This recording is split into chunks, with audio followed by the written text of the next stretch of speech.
Good morning everyone. My name is Dr. Deepak Singh. I am consultant in orthopedics department at Signature Hospital, Gurugram, India. So today's topic is how to take care of a joint after total knee replacement. It's an important topic.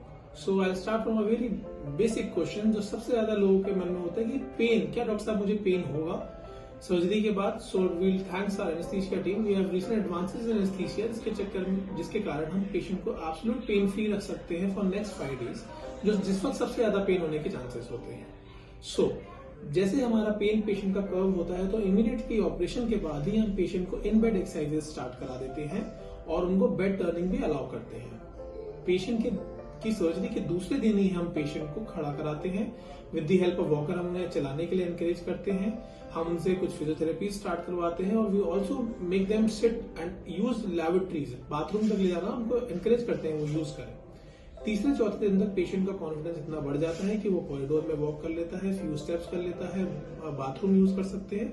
तो हम उनका discharge अगले 1-2 दिन के अंदर plan कर लेते हैं. डिस्चार्ज के बाद हम पेशेंट को 2 बार फॉलोअप में और बुलाते हैं जिसमें 14 से 15वें दिन पे सर्जरी की उनके टांके निकाल दिए जाते हैं. So the second question which comes in mind कि हम ऑपरेशन के बाद क्या कर सकते हैं और क्या नहीं कर सकते हैं. तो मोस्टली सारी चीजें हमें ऑपरेशन के बाद सारी करी जा सकती हैं, जैसे starting of walking as we have already discussed. उसके बाद अगर पेशेंट को स्टेयर क्लाइंबिंग भी होता है तो वो 4-5वें दिन से स्टार्ट करा दी जाती है. With in period of weeks and time उनका कॉन्फिडेंस और मसल्स में स्ट्रेंथ आ जाती है तो वो भी कर सकते हैं. अगर हम ड्राइविंग की बात करें तो ड्राइविंग करने का एक आइडियल टाइम होता है 5 to 6 वीक के बाद. इट्स अ सेफ जोन की उसमें ड्राइविंग भी कर सकते हैं. हम स्टेशनरी साइकिल्स बाईसाइकिल्स घर में एक्सरसाइज के लिए वो 4th to 5th वीक पे स्टार्ट कर सकते हैं. और वॉकिंग भी by this time of time surgery के 5 से 6 हफ्ते के बाद वो up to half mile 1 mile तक आ जाता है without help of a walker, with the help of stick.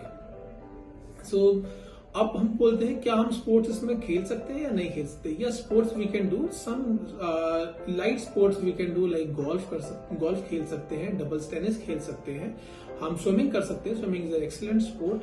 सो क्या नहीं करना चाहिए, इसको हम इस सर्जरी के बाद हमें हाई इम्पैक्ट स्पोर्ट्स नहीं करने चाहिए जैसे इंडिविजुअल टेनिस, बैडमिंटन जिसमें हमें सडन जर्क हमको आते हैं.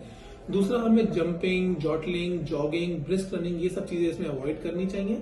इससे क्या होता है हमारे जो मेटल हमने डाला है और उसके बीच में जो प्लास्टिक डाली है उसका वियर एंड टियर बढ़ जाता है, उसके डैमेज होने के चांसेस ज्यादा बढ़ते हैं. दूसरी चीजें हमें क्या अवॉइड करनी चाहिए इसमें, डीप स्क्वाटिंग.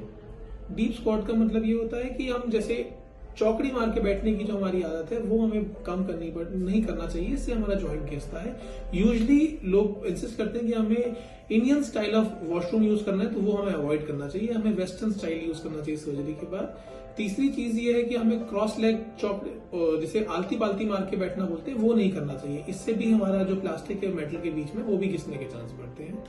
चौथी एक इम्पॉर्टेंट चीज ये है कि जब भी हमें कोई डेंटल प्रोसीजर कराना है तो हमें अपने डेंटिस्ट को बता देना चाहिए कि हमारा ये टोटल नी रिप्लेसमेंट हो गया है तो उसमें ब्रॉड स्पेक्ट्रम एंटीबायोटिक आपको कवर करे, क्योंकि मुंह का जो एनवायरनमेंट होता है it's very open for any kind of micro organism. तो हम ये नहीं चाहते उससे कोई इन्फेक्शन जाए बॉडी में जाके सेटल इन हो. So these are the basic cares. Otherwise it's absolutely safe and a successful operation. I hope I have given you the information regarding this. Thank you.